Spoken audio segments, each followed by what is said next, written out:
असमत रेजी के वाकयात में इजाफा, 6 माह में 1005 वाकयात।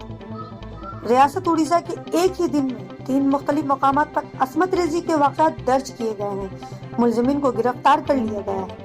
कांग्रेस के रकुन असेंबली नारा सिंह मिश्रा ने बताया कि रियासत में पिछले 6 महीनों के दौरान 1005 नाबालिग लड़कियों की असमत रेजी के वाकयात रोनुमा हुए हैं और हुकूमत इस मामले में कोई इक़दाम नहीं कर रही है और न ही मुलजिमीन को सजा दे रही है। बीजेडी के रकुन असेंबली लतीका प्रधान ने भी इस मामले पर अफसोस का इजहार किया और इन वाकयात के पेश नजर असेंबली मुजाहरा करने की धमकी दी।